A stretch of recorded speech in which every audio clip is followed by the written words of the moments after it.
ਭਾਰਤੀ ਹਕੂਮਤੀ ਤੰਤਰ ਨੇ ਬਹੁਤ ਵਿਉਂਤਾਂ ਸੋਚੀਆਂ, ਬੜੀ ਉਹਨਾਂ ਨੇ ਹਰ ਪਾਸਿਓਂ ਤਿਆਰੀ ਕੀਤੀ ਕਿ ਜੇ ਆ ਹੋਇਆ ਤਾਂ ਇੰਜ ਹੋ ਜਾਊਗਾ, ਜੇ ਆਪਣੇ ਅਟੈਕ ਤੋਂ ਆ ਰਿਐਕਸ਼ਨ ਆਇਆ ਤਾਂ ਇੰਜ ਕਰ ਲਾਂਗੇ। ਸਭ ਕੁਝ ਉਹਨਾਂ ਨੇ ਵਿਚਾਰਿਆ, ਪਰ ਇਹ ਉਹਨਾਂ ਨੇ ਨਹੀਂ ਸੀ ਸੋਚਿਆ ਕਿ ਭਾਰਤੀ ਫੌਜ ਦੇ ਵਿੱਚ ਜਿਹੜੇ ਸਿੱਖ ਫੌਜੀ ਨੇ ਉਹ ਕਿਵੇਂ ਰਿਐਕਟ ਕਰਨਗੇ। ਤੇ ਨਿਸ਼ਾਨਾ ਇਹ ਰੱਖਿਆ ਗਿਆ ਸੀ ਕਿ ਹਰੇਕ ਫੌਜੀ ਨੂੰ ਇਉਂ ਲੱਗਣ ਲਾਉਣਾ ਕਿ ਜਿਹੜੇ ਸਿੱਖ ਹੁੰਦੇ ਆ ਨਾ ਉਹ ਸਾਰੇ ਦੇ ਸਾਰੇ ਪਾਕਿਸਤਾਨ ਦੇ ਇਸ਼ਾਰੇ ਤੇ ਪੰਜਾਬ ਦੇ ਵਿੱਚ, ਭਾਰਤ ਦੇ ਵਿੱਚ ਨੁਕਸਾਨ ਕਰ ਸਕਦੇ, ਇਸ ਕਰਕੇ ਇਹਨਾਂ ਦਾ ਸਫਾਇਆ ਕੀਤਾ ਜਾਵੇ। 7 ਜੂਨ ਨੂੰ ਥਾਂ ਥਾਂ ਤੋਂ ਖਬਰਾਂ ਆਉਣ ਲੱਗ ਗਈਆਂ, ਭਾਰਤ ਦੇ ਅੱਡ ਅੱਡ ਥਾਵਾਂ ਤੋਂ ਜਿਹੜੀ ਫੌਜ ਵਿੱਚ ਥਾਂ ਥਾਂ ਤੇ ਛਾਉਣੀਆਂ ਨੇ ਬਈ ਸਿੱਖ ਫੌਜਾਂ ਨੇ ਬਗਾਵਤ ਕਰਤੀ ਜੀ ਦਰਬਾਰ ਸਾਹਿਬ ਤੇ ਹਮਲੇ ਤੋਂ ਬਾਅਦ।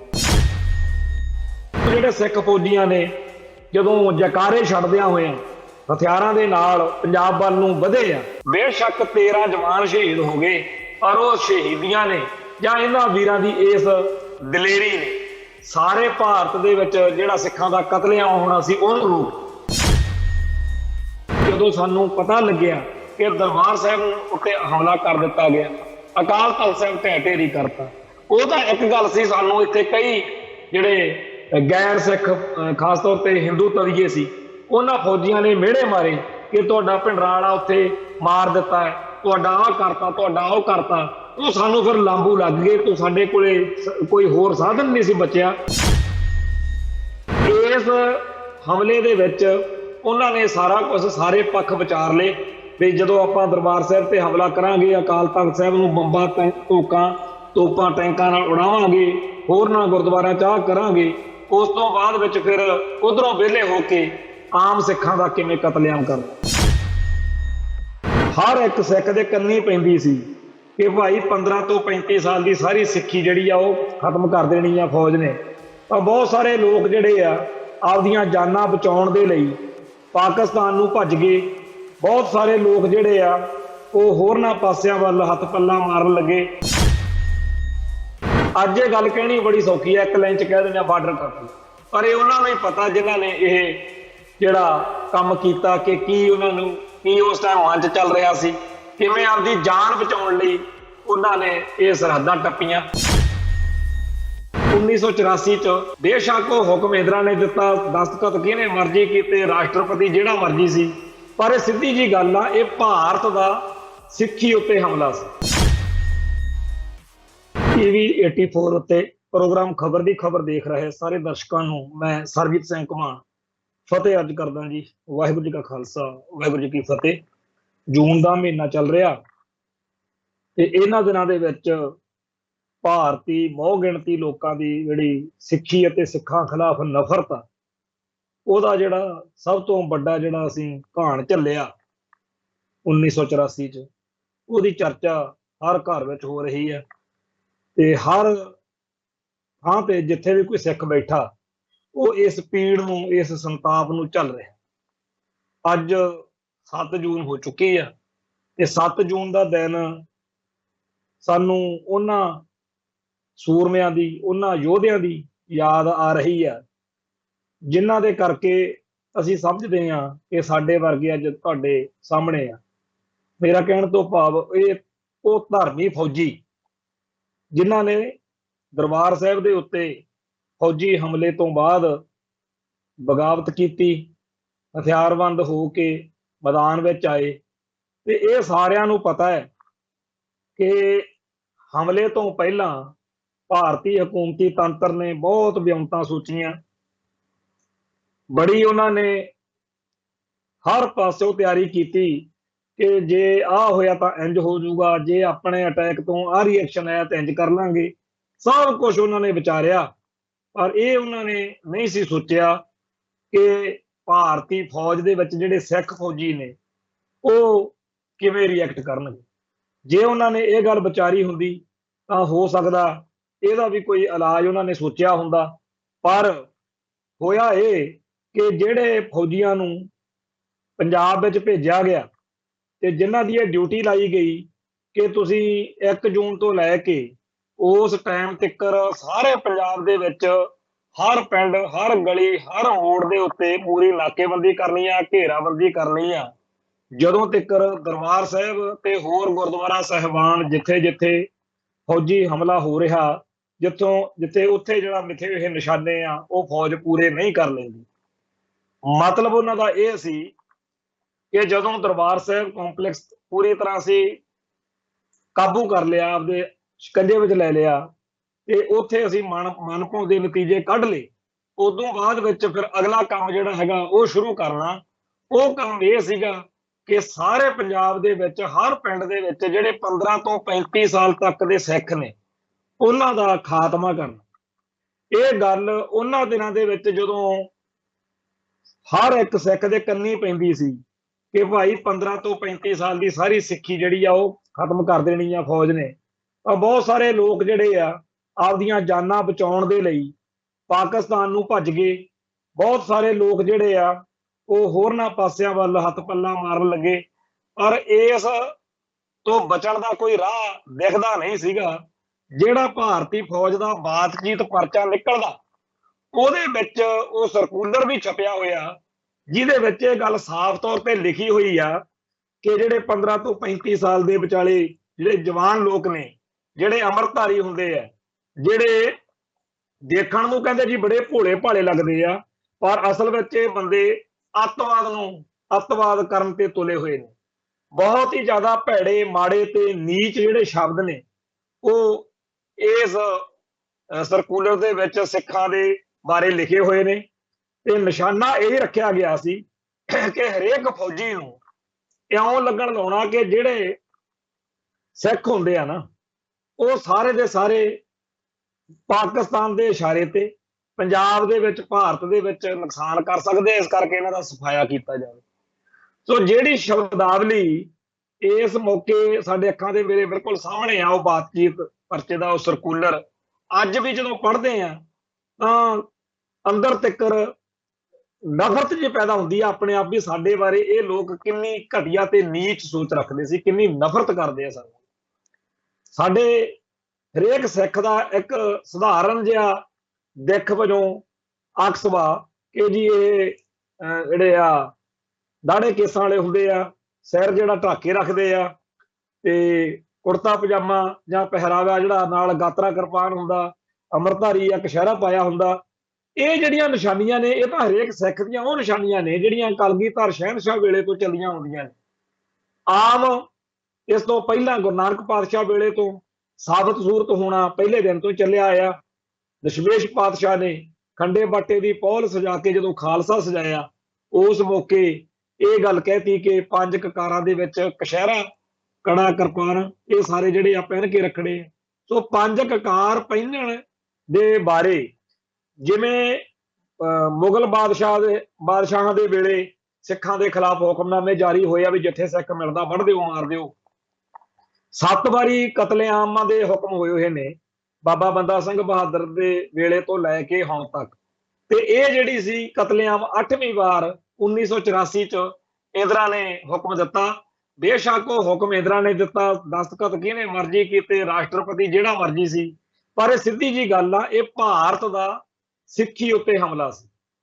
ਇਹ ਭਾਰਤੀ ਹਕੂਮਤ ਦਾ ਸਿੱਖਾਂ ਅਤੇ ਸਿੱਖੀ ਨੂੰ ਸਦਾ ਲਈ ਸਰਬਨਾਸ਼ ਕਰਨ ਦੀ ਜਿਹੜੀ ਨੀਤੀ ਸੀ ਉਹਦੇ ਤਹਿਤ ਇਹ ਹਮਲਾ ਕੀਤਾ ਗਿਆ। ਸਿੱਖਾਂ ਦੀ ਨਸਲਕੁਸ਼ੀ ਦੀ ਇਹ ਨੀਤੀ ਸੀ, ਤੇ ਇਸ ਹਮਲੇ ਦੇ ਵਿੱਚ ਉਹਨਾਂ ਨੇ ਸਾਰਾ ਕੁਝ, ਸਾਰੇ ਪੱਖ ਵਿਚਾਰ ਲਏ ਵੀ ਜਦੋਂ ਆਪਾਂ ਦਰਬਾਰ ਸਾਹਿਬ ਤੇ ਹਮਲਾ ਕਰਾਂਗੇ, ਅਕਾਲ ਤਖਤ ਸਾਹਿਬ ਨੂੰ ਬੰਬਾਂ, ਤੋਪਾਂ, ਟੈਂਕਾਂ ਨਾਲ ਉਡਾਵਾਂਗੇ, ਹੋਰਨਾਂ ਗੁਰਦੁਆਰਿਆਂ ਚ ਆਹ ਕਰਾਂਗੇ, ਉਸ ਤੋਂ ਬਾਅਦ ਵਿੱਚ ਫਿਰ ਉਧਰੋਂ ਵਿਹਲੇ ਹੋ ਕੇ ਆਮ ਸਿੱਖਾਂ ਦਾ ਕਿਵੇਂ ਕਤਲੇਆਮ ਕਰਨਾ। ਤੇ ਇਹ ਗੱਲ ਜਦੋਂ 1 ਜੂਨ ਤੋਂ ਲਗਾਤਾਰ ਫੈਲ ਰਹੀ ਸੀ, ਖਾਸ ਤੌਰ ਤੇ 3, 4 ਤੇ 5 ਜੂਨ ਨੂੰ ਹਰ ਇੱਕ ਸਿੱਖ ਜਿਹੜਾ ਸੀ ਉਹ ਜਿਹੜਾ ਕਿਸੇ ਤਰੀਕੇ ਨਾਲ ਬਚਣ ਦਾ ਰਾਹ ਸੋਚ ਸਕਦਾ ਸੀ ਉਹਨੇ ਭੱਜਣ ਦੀ ਸੋਚੀ। ਬਹੁਤ ਸਾਰੇ ਸਾਡੇ ਭਰਾ ਜਿਹੜੇ ਆ ਬਾਰਡਰ ਟੱਪ ਗਏ। ਅੱਜ ਇਹ ਗੱਲ ਕਹਿਣੀ ਬੜੀ ਸੌਖੀ ਹੈ, 1 ਲਾਈਨ ਚ ਕਹਿ ਦਿੰਦੇ ਆ ਬਾਰਡਰ ਟੱਪ ਗਏ, ਪਰ ਇਹ ਉਹਨਾਂ ਨੂੰ ਹੀ ਪਤਾ ਜਿਨ੍ਹਾਂ ਨੇ ਇਹ ਜਿਹੜਾ ਕੰਮ ਕੀਤਾ ਕਿ ਕੀ ਉਹਨਾਂ ਨੂੰ ਕੀ ਉਸ ਟਾਈਮ ਮਨ ਚ ਚੱਲ ਰਿਹਾ ਸੀ, ਕਿਵੇਂ ਆਪਦੀ ਜਾਨ ਬਚਾਉਣ ਲਈ ਉਹਨਾਂ ਨੇ ਇਹ ਸਰਹੱਦਾਂ ਟੱਪੀਆਂ। ਤੇ ਅਗਲੀ ਗੱਲ ਇਹ ਕਿ ਫਿਰ ਉਹ ਸਾਰਾ ਕੁਝ ਇੱਕਦਮ ਹੀ ਬਦਲ ਗਿਆ ਜਦੋਂ 7 ਜੂਨ ਨੂੰ ਥਾਂ ਥਾਂ ਤੋਂ ਖਬਰਾਂ ਆਉਣ ਲੱਗੀਆਂ, ਭਾਰਤ ਦੇ ਅੱਡ ਅੱਡ ਥਾਵਾਂ ਤੋਂ ਜਿਹੜੇ ਫੌਜ ਵਿੱਚ ਥਾਂ ਥਾਂ ਤੇ ਛਾਉਣੀਆਂ ਨੇ ਬਈ ਸਿੱਖ ਫੌਜਾਂ ਨੇ ਬਗਾਵਤ ਕਰਤੀ ਜੀ ਦਰਬਾਰ ਸਾਹਿਬ ਤੇ ਹਮਲੇ ਤੋਂ ਬਾਅਦ। ਉਹਦੇ ਵਿੱਚ ਸਾਡੇ ਆ ਬਿਲਕੁਲ ਨੇੜੇ ਜਿਹੜਾ ਲਾਲਗੜ੍ਹ ਜੱਟਾਂ ਸ਼੍ਰੀ ਗੰਗਾ ਨਗਰ ਦੇ ਕੋਲ ਰਾਜਸਥਾਨ ਦੇ ਵਿੱਚ ਇਸ ਬਗਾਵਤ ਨੇ ਇੱਥੋਂ ਜਿਹੜੇ ਸਿੱਖ ਫੌਜੀਆਂ ਨੇ ਜਦੋਂ ਜੈਕਾਰੇ ਛੱਡਦਿਆਂ ਹੋਇਆਂ ਹਥਿਆਰਾਂ ਦੇ ਨਾਲ ਪੰਜਾਬ ਵੱਲ ਨੂੰ ਵਧੇ ਆ, ਉਹਨਾਂ ਨੂੰ ਬਠਿੰਡੇ ਵਾਲੇ ਪਾਸੇ ਬਹੁਤ ਥਾਵਾਂ ਤੇ ਰੋਕਿਆ ਗਿਆ, ਜਿਹੜੀ ਉਹ ਨਹਿਰ ਆਉਂਦੀ ਆ ਰਸਤੇ ਵਿੱਚ ਉੱਥੇ ਵੀ ਰੋਕਿਆ ਗਿਆ, ਪਰ ਉਹ ਅੱਗੇ ਹੀ ਵਧਦੇ ਆਏ ਤੇ ਅੰਮ੍ਰਿਤਸਰ ਵੱਲ ਨੂੰ ਜਿਸ ਤਰੀਕੇ ਨਾਲ ਜਿਸ ਚੜ੍ਹਤ ਨਾਲ ਉਹ ਆ ਰਹੇ ਸੀ ਵੀ ਇਹ ਸਾਡੇ ਦਰਬਾਰ ਸਾਹਿਬ ਤੇ ਹਮਲਾ ਹੋ ਗਿਆ, ਸਾਡੇ ਭਰਾਵਾਂ ਦਾ, ਸਿੱਖਾਂ ਦਾ, ਸਾਡੇ ਵੀਰਾਂ ਦਾ ਕਤਲੇਆਮ ਹੋ ਰਿਹਾ, ਉਸ ਮੁੱਠ ਭੇੜ ਦੇ ਵਿੱਚ ਬੇਸ਼ੱਕ 13 ਜਵਾਨ ਸ਼ਹੀਦ ਹੋ ਗਏ, ਪਰ ਉਹ ਸ਼ਹੀਦੀਆਂ ਨੇ ਜਾਂ ਇਹਨਾਂ ਵੀਰਾਂ ਦੀ ਇਸ ਦਲੇਰੀ ਨੇ ਸਾਰੇ ਭਾਰਤ ਦੇ ਵਿੱਚ ਜਿਹੜਾ ਸਿੱਖਾਂ ਦਾ ਕਤਲੇਆਮ ਹੋਣਾ ਸੀ ਉਹਨੂੰ ਰੋਕ। ਕਿਉਂਕਿ ਸ਼ਾਮ ਤੱਕ ਜਦੋਂ ਇਹ ਪਤਾ ਲੱਗਿਆ ਕਿ ਲਾਲਗੜ੍ਹ ਜੱਟਾਂ ਵਾਲੀ ਬਗਾਵਤ ਆ ਜਿਹੜੀ ਗੰਗਾ ਨਗਰ ਵਾਲੇ ਪਾਸਿਓਂ ਜਿਹੜੀ ਹੋਈ ਆ, ਇਸ ਤੋਂ ਬਾਅਦ ਵਿੱਚ ਫਿਰ ਜੰਮੂ ਦੇ ਵਿੱਚ ਵੀ ਬਗਾਵਤ ਹੋ ਗਈ, ਉੱਥੇ ਵੀ 18 ਸਿੱਖ ਰੈਜੀਮੈਂਟ ਦੇ ਜਵਾਨਾਂ ਨੇ ਬਗਾਵਤ ਕੀਤੀ। ਫਿਰ ਜਿਹੜਾ ਰਾਮਗੜ੍ਹ, ਰਾਮਪੁਰ, ਰਾਂਚੀ, ਔਰੰਗਾਬਾਦ ਹੋਰ ਬਹੁਤ ਸਾਰੇ ਥਾਵਾਂ ਦੇ ਉੱਤੇ ਉਸ ਮੌਕੇ ਬਗਾਵਤ ਹੋਈ। ਘੱਟੋ ਘੱਟ 2 ਦਰਜਨ ਥਾਵਾਂ ਦੇ ਉੱਤੇ ਸਿੱਖ ਫੌਜੀਆਂ ਨੇ ਜਿਹੜਾ ਹਥਿਆਰਬੰਦ ਹੋ ਕੇ ਬਗਾਵਤ ਕੀਤੀ, ਜਿਹਦੇ ਵਿੱਚ ਇੱਕ ਬ੍ਰਿਗੇਡੀਅਰ ਰਜੇਸ਼ਪੁਰੀ ਜਿਹੜਾ ਉਹ ਮਾਰਿਆ ਵੀ ਗਿਆ। ਹੋਰ ਵੀ ਬਹੁਤ ਸਾਰੇ ਥਾਵਾਂ ਦੇ ਉੱਤੇ ਜਿਹੜੇ ਸਿੱਖ ਫੌਜੀ ਆ ਉਹਨਾਂ ਦਾ ਘਾਣ ਹੋਇਆ। ਕਈ ਥਾਵਾਂ ਦੇ ਉੱਤੇ ਜਿਹੜਾ ਸੀਗਾ ਫੌਜੀਆਂ ਦੇ ਨਾਲ, ਭਾਰਤੀ ਫੌਜੀਆਂ ਨਾਲ ਸਿੱਖ ਫੌਜੀਆਂ ਦੀ ਜਿਹੜੀ ਲੜਾਈ ਆ ਉਹ ਕਾਫੀ ਖੂਨ ਖਰਾਬੇ ਚ ਹੋਈ, ਕਿਤੇ ਫੱਟੜ ਹੋ ਗਏ, ਕਿਤੇ ਮਾਰੇ ਗਏ। ਇਹ ਪੂਨੇ ਦੇ ਵਿੱਚ ਵੀ 17 ਜਿਹੜੇ ਧਰਮੀ ਫੌਜੀ ਉਹ ਸ਼ਹੀਦ ਹੋਏ, 31 ਉੱਥੇ ਫੱਟੜ ਹੋਏ।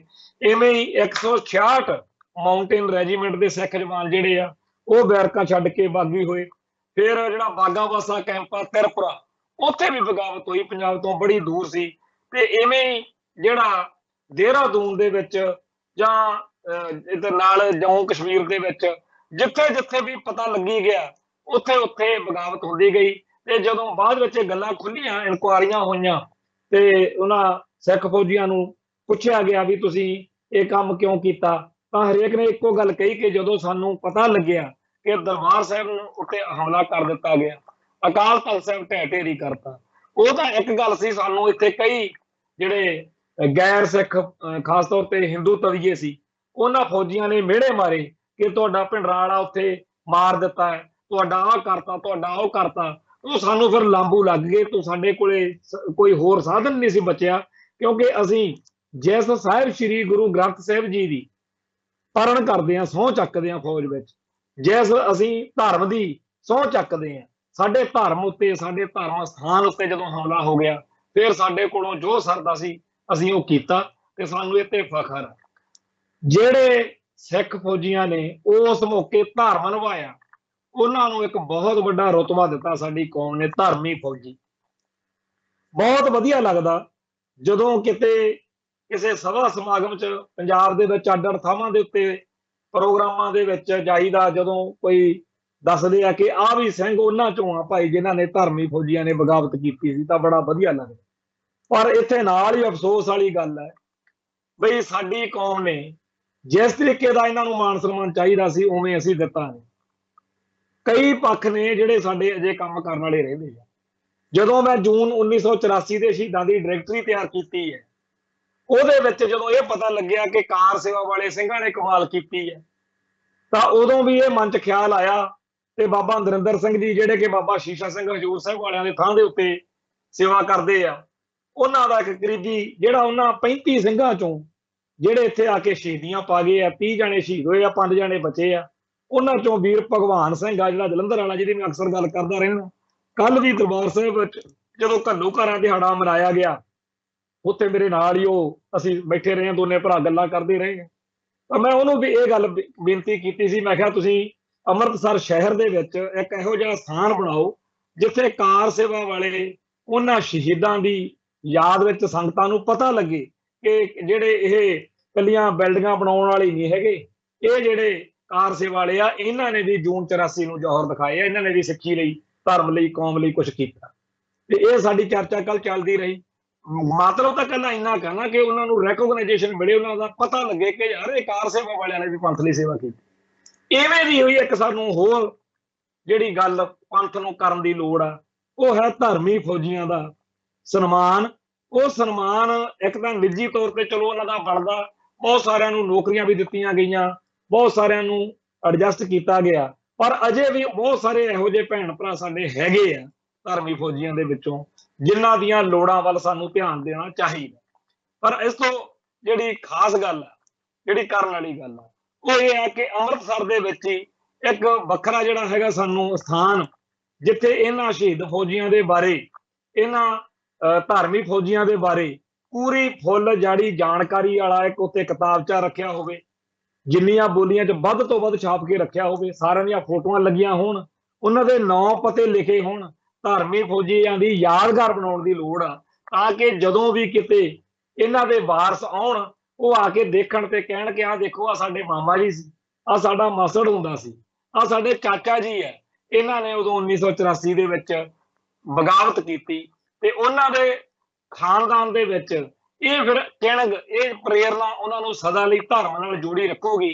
ਲੋਕ ਉਹਨਾਂ ਨੂੰ ਇਸ ਗੱਲ ਲਈ ਹਮੇਸ਼ਾ ਪਿਆਰ ਦੇਣਗੇ, ਤੇ ਜਦੋਂ ਵੀ ਕਿਤੇ ਉਹਨਾਂ ਨੂੰ ਲੋੜ ਪਵੇ ਤਾਂ ਉਹ ਧਰਮ ਵੱਲ ਖੜਨਗੇ ਕਿ ਸਾਡੇ ਤਾਂ ਵੱਡੇ ਵਡੇਰੇ ਆ ਜਿਹੜੇ, ਉਹਨਾਂ ਨੇ ਫੌਜ ਦੇ ਵਿੱਚ ਬਗਾਵਤ ਕਰਤੀ ਸੀ, ਹੁਣ ਤਾਂ ਗੱਲ ਹੀ ਕੋਈ। ਸੋ ਸਾਡੇ ਜਿਹੜੇ ਭੈਣ ਭਰਾ ਇਸ ਤਰੀਕੇ ਦੇ ਪ੍ਰੋਜੈਕਟਾਂ ਨੂੰ ਸਿਰੇ ਚਾੜ ਸਕਦੇ ਆ, ਉਹਨਾਂ ਸਾਰਿਆਂ ਨੂੰ ਮੈਂ ਹੱਥ ਬੰਨ੍ਹ ਕੇ ਬੇਨਤੀ ਕਰਦਾ ਵੀ ਜਿੱਥੇ ਆਪਾਂ ਇਤਿਹਾਸ ਬਣਾਉਂਦੇ ਆ, ਉੱਥੇ ਇਤਿਹਾਸ ਨੂੰ ਸਾਂਭਣ ਵਾਲੇ ਪਾਸੇ ਵੀ ਆਈਏ। ਕਾਰ ਸੇਵਾ ਵਾਲੇ ਬਾਬਿਆਂ ਕੋਲ ਸੱਚੇ ਪਾਤਸ਼ਾਹ ਦੀ ਕਿਰਪਾ ਨਾਲ ਬਹੁਤ ਸਾਧਨ ਨੇ, ਉਹ ਉਹਨਾਂ ਕਾਰ ਸੇਵਾ ਵਾਲੇ ਬਾਬਿਆਂ ਦੀ, ਉਹਨਾਂ ਯੋਧਿਆਂ ਦੀ ਯਾਦਗਾਰ ਬਣਾ ਸਕਦੇ। ਬੇਸ਼ੱਕ ਦਰਬਾਰ ਸਾਹਿਬ ਦੇ ਅੰਦਰ ਸ਼ਹੀਦੀ ਯਾਦਗਾਰ ਬਣ ਚੁੱਕੀ ਆ, ਜਿੱਥੇ ਜੂਨ 1984 ਦੇ ਸਾਰੇ ਸ਼ਹੀਦਾਂ ਦਾ ਵੇਰਵਾ ਜਿਹੜਾ ਉਹਦੇ ਲਾਉਣ ਦੇ, ਉਹਦੀਆਂ ਫੋਟੋਆਂ ਦੇ ਉਹ ਸਾਰਾ ਚੱਲ ਰਿਹਾ, ਤੇ ਉੱਪਰ ਹਰ ਸਿੰਘ ਦਾ ਜਿਹੜੀ ਆਪਾਂ ਸ਼ਹੀਦੀ ਡਾਇਰੈਕਟਰੀ ਤਿਆਰ ਕੀਤੀ ਸੀ, ਉਹਦੇ ਹਿਸਾਬ ਦੇ ਨਾਲ ਅਖੰਡ ਪਾਠ ਚੱਲਦੇ ਆ। ਪਹਿਲੋਂ ਇੱਕ ਦਾ ਚੱਲਦਾ, ਭੋਗ ਪੈਂਦਾ, ਫਿਰ ਦੂਜੇ ਨੂੰ ਉਹ ਸਾਰਿਆਂ ਦੇ ਉੱਤੇ ਭੋਗ ਜਿਹੜੇ ਅਖੰਡ ਪਾਠਾਂ ਦੇ ਪਾਏ ਜਾ ਰਹੇ ਆ, ਚੰਗੀ ਗੱਲ ਆ।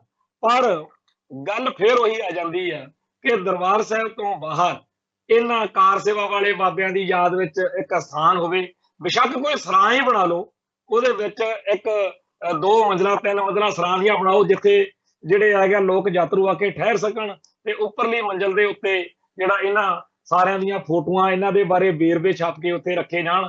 ਕਿਉਂਕਿ ਇਹ ਜ਼ਿਆਦਾ ਸਿੰਘ ਹਜੂਰ ਸਾਹਿਬ ਤੋਂ ਆਏ ਸੀ, ਹਜੂਰ ਸਾਹਿਬ ਵਾਲੇ ਜਿਹੜੇ ਇਹ ਯੋਧੇ ਆ, ਇਹਨਾਂ ਨੂੰ ਉਸ ਇਲਾਕੇ ਦੇ ਜਿਹੜੇ ਆ ਮਹਾਰਾਸ਼ਟਰ ਵਾਲੀ ਸਾਈਡ ਦੇ ਜਾਂ ਉਹਨਾਂ ਇਲਾਕਿਆਂ ਦੇ ਲੋਕ ਜਿਹੜੇ ਆ, ਉਹ ਬੜਾ ਪਿਆਰ ਕਰਦੇ ਆ। ਸੋ ਮੇਰੀ ਇਹ ਵੀ ਬੇਨਤੀ ਆ ਕਿ ਉਹਨਾਂ ਇਲਾਕਿਆਂ ਦੀਆਂ ਜਿਹੜੀਆਂ ਬੋਲੀਆਂ ਨੇ, ਉਹਨਾਂ ਦੇ ਵਿੱਚ ਇਹਨਾਂ ਦਾ ਇਤਿਹਾਸ ਛਾਪ ਕੇ ਜਿਹੜਾ ਹੈਗਾ ਉਹ ਵੰਡਿਆ ਜਾਵੇ। ਆਪਾਂ ਕੋਸ਼ਿਸ਼ ਕਰਾਂਗੇ ਇੱਕ ਅੱਧੇ ਦਿਨ 'ਚ ਪ੍ਰੋਗਰਾਮ ਕਰਕੇ ਆਪਾਂ ਕਾਰ ਸੇਵਾ ਵਾਲੇ ਉਹਨਾਂ ਸਾਰਿਆਂ ਦੇ ਬਾਰੇ ਚਰਚਾ ਕਰ ਸਕੀਏ। ਪਰ ਮੈਂ ਇਸ ਤੋਂ ਅਗਲਾ ਜਿਹੜੀ ਦੂਜੀ ਗੱਲ ਆ ਧਾਰਮਿਕ ਫੌਜੀਆਂ ਬਾਰੇ, ਸ਼੍ਰੋਮਣੀ ਗੁਰਦੁਆਰਾ ਪ੍ਰਬੰਧਕ ਕਮੇਟੀ ਜਾਂ ਹੋਰ ਕੋਈ ਵੀ ਸੰਸਥਾ ਜਿਹੜੀ ਆ ਉਹ ਸਾਹਮਣੇ ਆਵੇ। ਹੱਦ ਤਾਂ ਇਹ ਹੋਈ ਪਈ ਆ ਕਿ ਧਾਰਮਿਕ ਫੌਜੀਆਂ ਨੇ ਆਪਦੀ ਐਸੋਸੀਏਸ਼ਨ ਬਣਾ ਕੇ ਆਪਦੇ ਜਿਹੜੇ ਉਹਨਾਂ ਦੇ ਮਸਲੇ ਨੇ ਉਹ ਬਾਰ-ਬਾਰ ਉਠਾਏ ਨੇ। ਅੱਜ ਵੀ ਉਹਨਾਂ ਨੂੰ ਇਸ ਗੱਲ ਦਾ ਜਿਹੜਾ ਹੈਗਾ ਕਿ ਸਾਡੇ ਮਸਲੇ ਪੂਰੀ ਤਰ੍ਹਾਂ ਹੱਲ ਨਹੀਂ ਹੋਏ।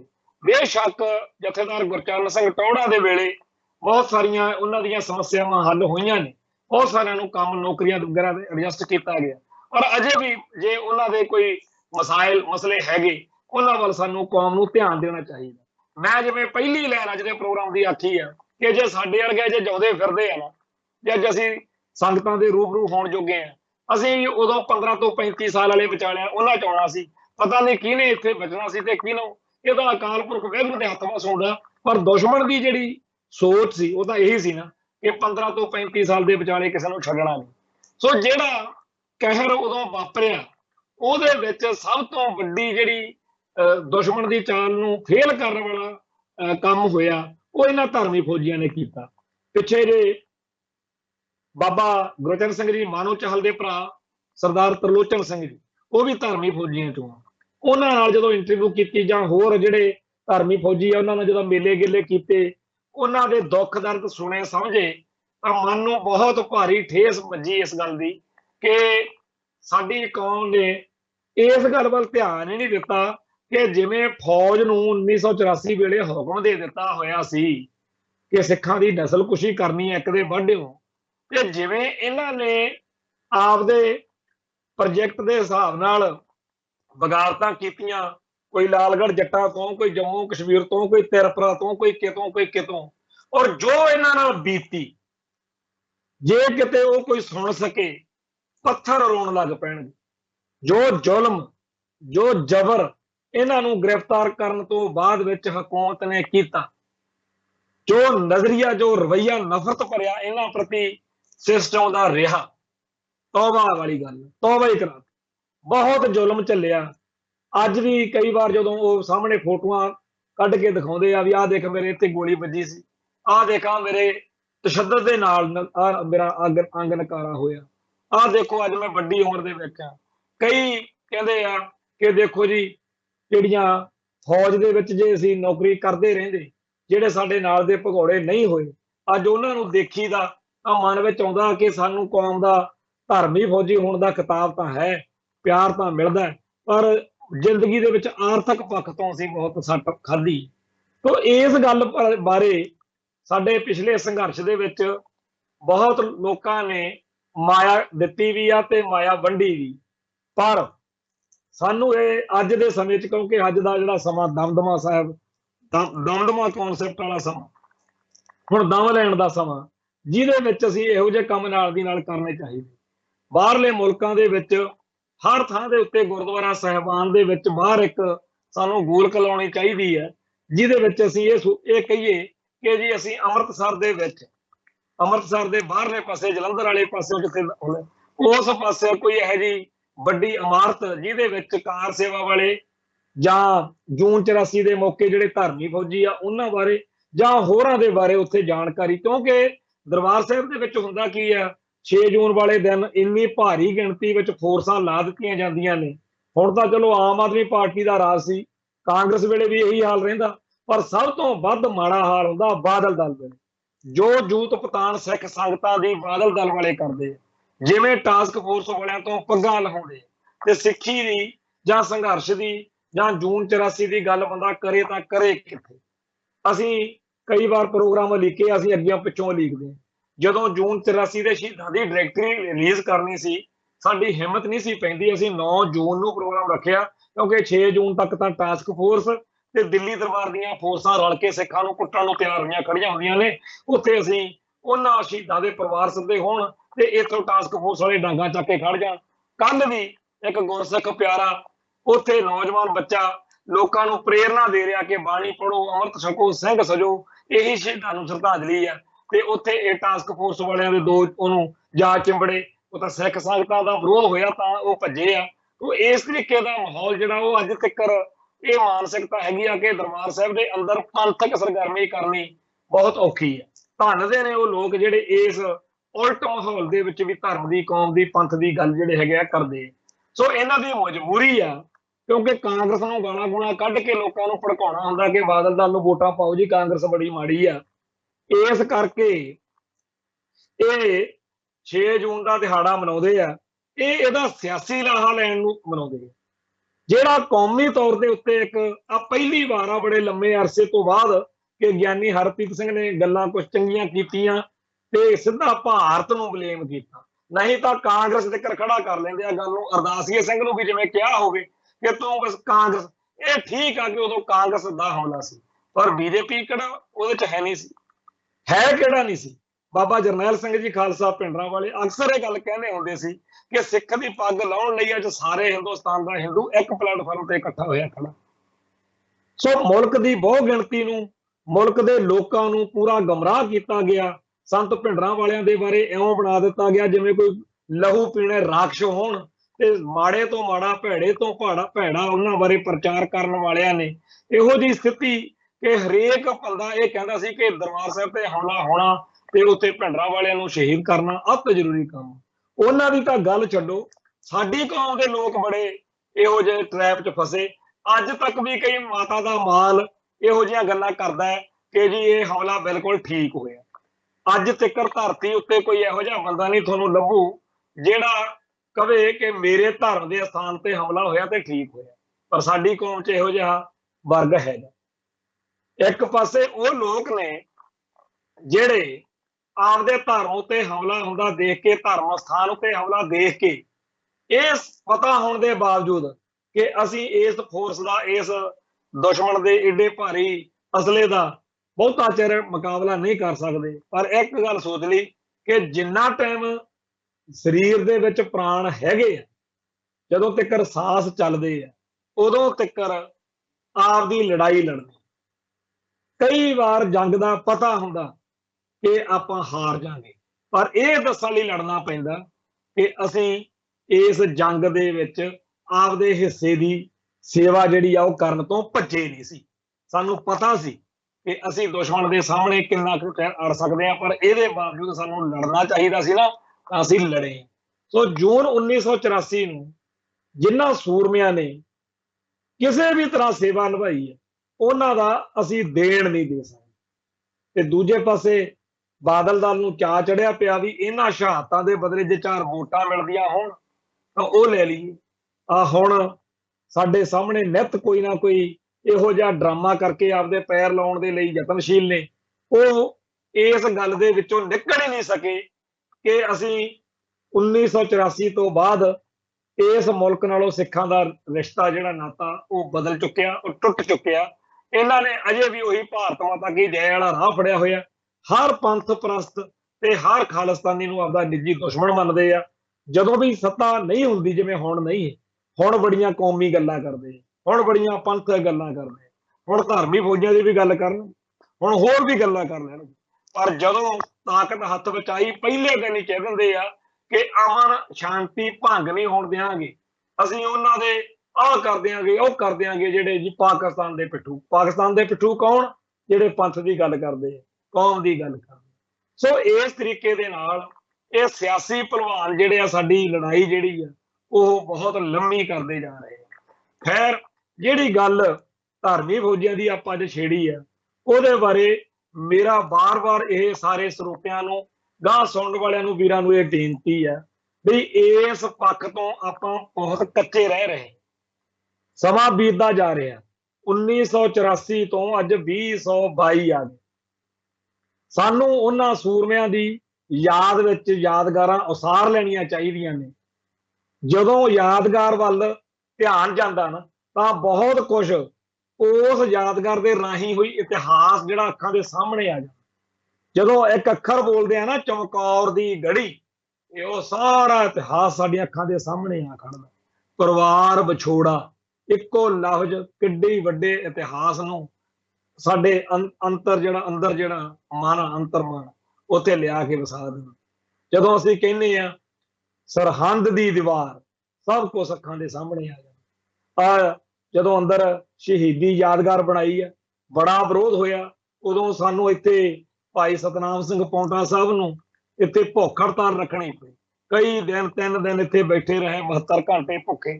ਲੋਕ ਸਾਨੂੰ ਕਹਿਣ ਕਿ ਇਹ ਤਾਂ ਇਤਿਹਾਸਕ ਤੌਰ ਤੇ, ਸਿਧਾਂਤਕ ਤੌਰ ਤੇ ਗਲਤ ਗੱਲ ਆ, ਕਿਉਂਕਿ ਆਤਮਘਾਤੀ ਜਗਤ ਕਸਾਈ। ਅਸੀਂ ਆਖਿਆ ਅਸੀਂ ਖੁਦਕੁਸ਼ੀ ਥੋੜੀ ਕਰ ਰਹੇ, ਅਸੀਂ ਤਾਂ ਇੱਥੇ ਜਿਹੜੇ ਸੱਤਾ ਤੇ ਕਾਬਜ ਲੋਕ ਬੈਠੇ ਆ, ਇਹਨਾਂ ਨੂੰ ਚੇਤੇ ਕਰਾ ਰਹੇ ਆ ਕਿ ਭਾਈ ਤੁਹਾਡਾ ਫਰਜ਼ ਬਣਦਾ, ਤੁਸੀਂ ਮਤੇ ਪਾਈ ਬੈਠੇ ਹੋ ਕਿ ਸ਼ਹੀਦੀ ਯਾਦਗਾਰ ਬਣੂਗੀ। ਅਖੀਰ ਉਹ ਯਾਦਗਾਰ ਜਿਹੜੀ ਆ ਉਹ ਬਣੀ, ਤੇ ਉਹਦੇ ਵਿੱਚ ਜਦੋਂ ਫੋਟੋਆਂ ਲਾਉਣ ਦੀ ਗੱਲ ਆਈ ਜਾਂ ਹੋਰ, ਉਹ ਅਸੀਂ ਆਪਦੇ ਵੱਲੋਂ ਪੂਰੀ ਕੋਈ ਕਸਰ ਨਹੀਂ ਛੱਡੀ, ਪਰ ਅੱਜ ਵੀ ਕੰਮ ਜਿਹੜਾ ਅੱਧ ਵਿਚਾਲੇ। ਫਿਰ ਬਾਬਾ ਜਰਨੈਲ ਸਿੰਘ ਜੀ ਖਾਲਸਾ ਭਿੰਡਰਾਂ ਵਾਲਿਆਂ ਦੀ ਫੋਟੋ ਜਦੋਂ ਵੀ ਕਿਸੇ ਕੋਲੇ ਦੇਖੀ ਜਾਂਦੀ ਸੀ, ਉਹਨੂੰ ਪੁਲਿਸ, ਉਹਨੂੰ ਸਰਕਾਰ ਤੰਗ ਕਰਦੀ ਸੀ। ਅਖੀਰ ਜਿੱਦ ਕੀਤੀ ਸੰਗਤਾਂ ਨੇ, ਆਖਿਆ ਵੀ ਇਹ ਦਰਬਾਰ ਸਾਹਿਬ ਦੇ ਵਿੱਚ ਕੇਂਦਰੀ ਸਿੱਖ ਅਜਾਇਬ ਘਰ ਬਣਿਆ ਹੋਇਆ, ਉੱਥੇ ਤੁਸੀਂ ਆਪਦੇ ਅਕਾਲੀ ਪੱਖੀ ਬੰਦਿਆਂ ਦੀਆਂ ਠਾਹ ਦੇਣੇ ਫੋਟੋਆਂ ਲਾ ਦਿੰਦੇ ਹੋ, ਉਹ ਇਹਨਾਂ ਸੂਰਮਿਆਂ ਦੀਆਂ ਫੋਟੋਆਂ ਵੀ ਲਾਓ, ਖਾਸ ਤੌਰ ਤੇ ਬਾਬਾ ਜਰਨੈਲ ਸਿੰਘ ਦੀ ਫੋਟੋ ਲਾਓ। ਨਹੀਂ ਸੀ ਲਾਉਂਦੇ। ਅਖੀਰ ਇੱਕ ਲੰਬਾ ਚੌੜਾ ਸੰਘਰਸ਼, ਅੰਤ ਇੱਕ ਚੇਤਾਵਨੀ, ਇੱਕ ਲਕੀਰ, ਇੱਕ ਵਾਰਨਿੰਗ ਦੇਣੀ ਪਈ ਕਿ ਇੰਨੀ ਤਰੀਕ ਤੱਕ ਜੇ ਤੁਸੀਂ ਲਾਤੀ ਠੀਕ ਆ, ਨਹੀਂ ਫਿਰ ਅਸੀਂ ਲਾਉਂਦੇ। ਫਿਰ ਆਥਣ ਨੂੰ ਭੱਜੇ ਫਿਰਨ ਤੇ ਮਿੰਟੋ ਮਿੰਟੀ ਬੰਦੇ ਇਕੱਠੇ ਕਰਕੇ ਆਹ ਲਾਤੀ ਜੀ ਫੋਟੋ। ਤੋਂ ਜਿਹੜੇ ਕੰਮ ਸਹਿਜ ਸੁਭਾਅ ਕਰਨੇ ਚਾਹੀਦੇ ਆ, ਉਹ ਇਹਨਾਂ ਨੂੰ ਪ੍ਰੈਸ਼ਰਾਈਜ਼ ਕਰਕੇ ਕਰਨੇ ਪੈਂਦੇ। ਮੈਨੂੰ ਵੀ ਅੱਜ ਲੱਗਦਾ ਕਿ ਜੇ ਕਿਤੇ ਬਾਹਰਲੇ ਮੁਲਕਾਂ ਵਿੱਚ ਜਦੋਂ ਇਹ ਅਕਾਲੀ ਲੀਡਰ ਆਉਂਦੇ ਆ, ਸਾਡੇ ਭਰਾ ਇਹਨਾਂ ਨੂੰ ਪੁੱਛਣ कि भाई तुसीं कार सेवा वालियां दी जां धर्मी फौजियां दी जां सिख संघर्ष नाल संबंधित होर परिवारां दी बात क्यों नहीं पुछदे।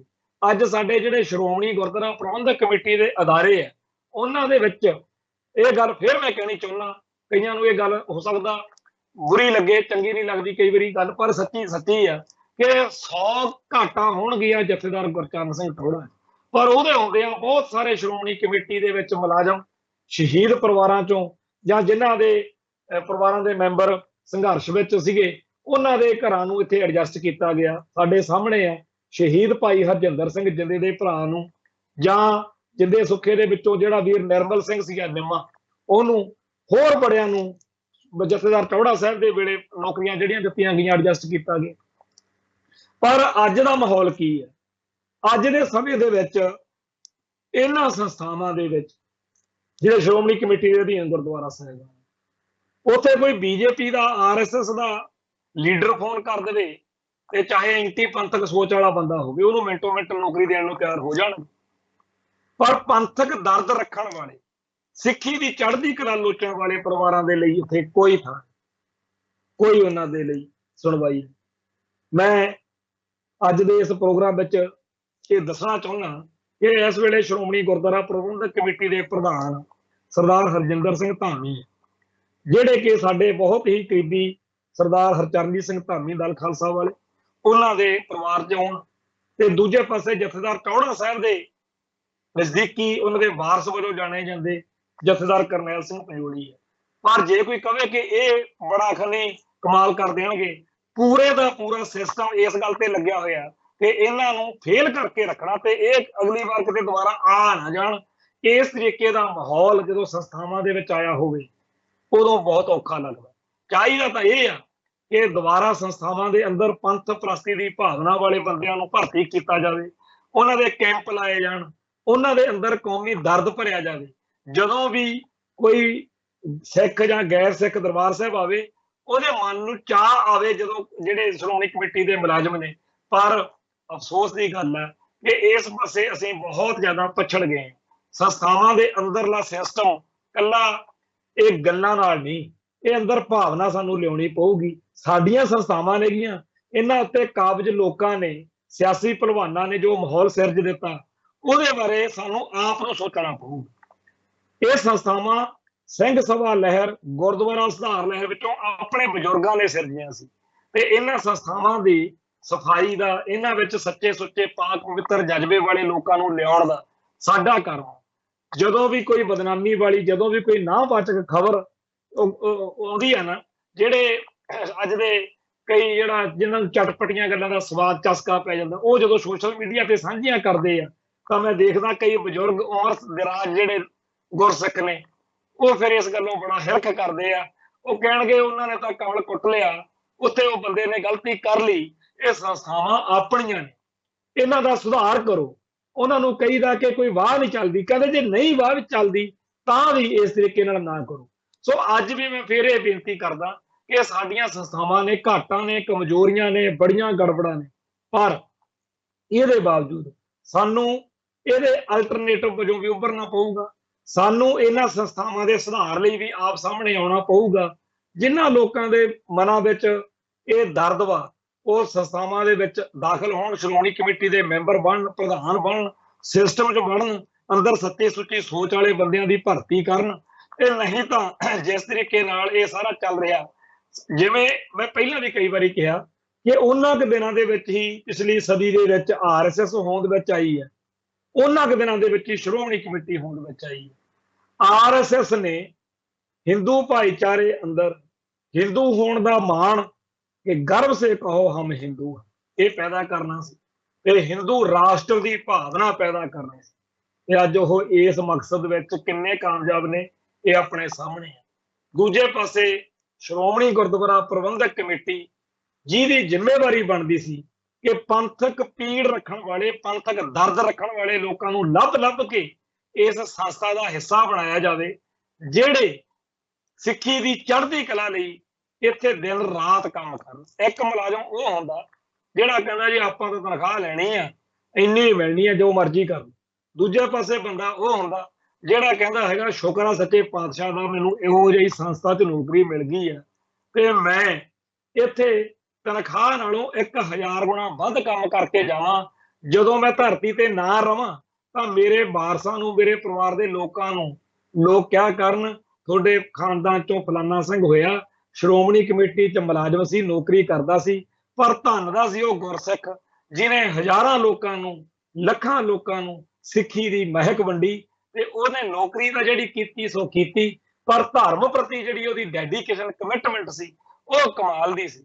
ਸੋ ਅਸੀਂ ਇਹ ਸਮਝਦੇ ਹਾਂ ਕਿ ਜਿਨ੍ਹਾਂ ਲੋਕਾਂ ਨੇ ਸਾਡੇ ਧਰਮ ਦੇ ਰਾਖੀ ਲਈ, ਜਿਵੇਂ ਕਾਰ ਸੇਵਾ ਵਾਲੇ ਬਾਬੇ ਜਾਂ ਇੱਕ ਧਰਮੀ ਫੌਜੀ ਜਾਂ ਹੋਰ ਲੋੜਵੰਦ ਜਿਹੜੇ ਸਿੱਖ ਸੰਘਰਸ਼, ਉਹਨਾਂ ਸਾਰਿਆਂ ਲਈ ਕਿਸੇ ਕਿਤੋਂ ਸਿਫਾਰਿਸ਼ ਕਰਾਈਏ, ਕਿਤੋਂ ਅਸੀਂ ਚਾਹੀਏ ਵੀ ਉੱਥੋਂ ਜੋ ਉਹਨਾਂ ਦਾ ਕੰਮ ਹੋਵੇ, ਸਾਡੀ ਆਪਦੀ ਸੰਸਥਾ ਤੋਂ ਹੋਣਾ ਚਾਹੀਦਾ।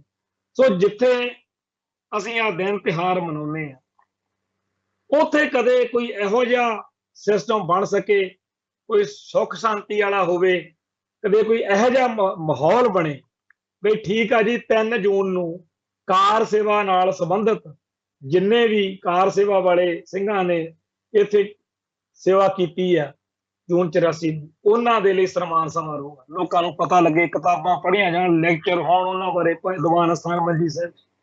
4 ਜੂਨ ਨੂੰ ਰੱਖ ਲਓ ਫਿਰ ਧਾਰਮਿਕ ਫੌਜੀਆਂ ਤੇ ਉਹਨਾਂ ਦੇ ਵਾਰਸ ਹੋਣ।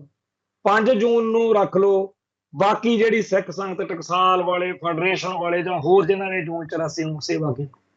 6 ਜੂਨ ਨੂੰ ਫਿਰ ਉਹਨਾਂ ਦਾ ਰੱਖੋ ਜਿਨ੍ਹਾਂ ਨੇ ਹੋਰ ਕਿਸੇ ਵੀ ਢੰਗ ਤਰੀਕੇ ਨਾਲ ਵਿਸ਼ੇਸ਼ ਤੌਰ ਦੇ ਉੱਤੇ, ਮਤਲਬ ਹਰ ਇੱਕ ਨੂੰ ਮਾਣ ਹੋਵੇ ਕਿ ਮੈਂ ਕੌਮ ਦੇ ਲਈ ਕੁਝ ਕੀਤਾ, ਜਾਂ ਸਾਡੇ ਖਾਨਦਾਨ ਚੋਂ ਫਲਾਨਾ ਸਿੰਘ ਜੀ ਕੌਮ ਦੇ ਲੇਖੇ ਲੱਗਿਆ ਤਾਂ ਸਾਨੂੰ ਪੰਥ ਨੇ ਪਿਆਰ ਦਿੱਤਾ, ਕੌਮ ਨੇ ਸਤਿਕਾਰ ਦਿੱਤਾ। ਪਰ ਅਫਸੋਸ ਕਿ ਅਜੇ ਦਿੱਲੀ ਬੜੀ ਦੂਰ ਆ, ਅਜੇ ਗੱਲ ਬਣਦੀ ਲੱਗਦੀ ਨਹੀਂ। ਅਸੀਂ ਐਤਕੀ ਵੀ ਪੂਰਾ ਯਤਨ ਕੀਤਾ, ਕੁਝ ਹੱਦ ਤੱਕ ਸਫਲ ਵੀ ਹੋਏ ਆ ਕਿ ਜੀ ਦਰਬਾਰ ਸਾਹਿਬ ਦੇ ਵਿੱਚ ਆਪਾਂ ਖੱਲਰਬਾਜ਼ੀ ਤੋਂ ਬਚੀਏ, ਆਮ ਬੰਦੇ ਦਾ ਆਉਣ ਨੂੰ ਜੀ ਕਰੇ, ਹਰੇਕ ਸੰਗਤ ਵਿੱਚ ਭੱਜ ਦੌੜ ਕਰਕੇ ਆਉਣ ਨੂੰ ਹਿੰਮਤ ਕਰੇ, ਕਿਉਂਕਿ ਲੋਕਾਂ ਨੂੰ ਇੱਕ ਪਾਸੇ ਸਿਸਟਮ ਇਹ ਮੱਤ ਦੇਣੀ ਚਾਹੁੰਦਾ ਕਿ 6 ਜੂਨ ਨੂੰ ਅੰਮ੍ਰਿਤਸਰ ਨਾ ਜਾਇਓ, ਉੱਥੇ ਪਤਾ ਨਹੀਂ ਕੀ ਹੋ ਜਾਣਾ, ਤੇ ਦੂਜੇ ਪਾਸੇ ਆਪਣਾ ਫਰਜ਼ ਇਹ ਬਣਦਾ ਕਿ ਹਰੇਕ ਬੰਦਾ ਚਾਅ ਨਾਲ ਪਿੰਡੋਂ ਟਰਾਲੀ ਜੋੜ ਕੇ ਇੱਥੇ ਨੂੰ ਆਵੇ ਤੇ ਇੱਥੇ ਆ ਕੇ ਸ਼ਹੀਦਾਂ ਦੀ ਯਾਦ ਵਿੱਚ ਜੁੜੇ। ਸੋ ਅੱਜ ਲਈ ਅੱਜ ਦਾ ਦਿਨ ਉਹਨਾਂ ਧਾਰਮੀ ਫੌਜੀਆਂ ਨੂੰ ਸਮਰਪਿਤ ਕਰਦਾ ਹੋਇਆ ਫਤਿਹ ਅਰਜ ਕਰਨਾ ਜਿਨ੍ਹਾਂ ਨੇ ਜੂਨ 1984 ਮੌਕੇ ਬਗਾਵਤ ਕੀਤੀ ਤੇ ਕੌਮ ਦੀ ਸੇਵਾ ਕੀਤੀ। ਜਿਹੜੇ ਜਿਉਂਦੇ ਨੇ ਸੱਚੇ ਪਾਤਸ਼ਾਹ ਉਹਨਾਂ ਨੂੰ ਚੜ੍ਹਦੀਆਂ ਕਲਾਂ ਬਖਸ਼ੇ। ਸ਼ਹੀਦਾਂ ਨੂੰ ਸ਼ਰਧਾਂਜਲੀ ਭੇਂਟ ਕਰਦੇ ਆ ਤੇ ਨਾਲ ਦੀ ਨਾਲ ਕੌਮ ਨੂੰ ਫਿਰ ਬੇਨਤੀ ਕਰਦੇ ਆ ਕਿ ਭਾਈ ਇਹਨਾਂ ਪ੍ਰਤੀ ਆਪਣੇ ਫਰਜ਼ ਬਣਦੇ ਆ, ਉਹ ਫਰਜ਼ ਜ਼ਰੂਰ ਪਛਾਣੀਏ, ਇਹਨਾਂ ਦੀ ਯਾਦਗਾਰ ਬਣਨੀ ਚਾਹੀਦੀ ਆ। ਸੋ ਇੰਨੀਆਂ ਬੇਨਤੀਆਂ ਪ੍ਰਵਾਨ ਕਰਿਓ। ਫਿਰ ਮਿਲਾਂਗੇ ਜੀ। ਨਾਨਕ ਨਾਮ ਚੜ੍ਹਦੀ ਕਲਾ, ਤੇਰੇ ਭਾਣੇ ਸਰਬੱਤ ਦਾ ਭਲਾ।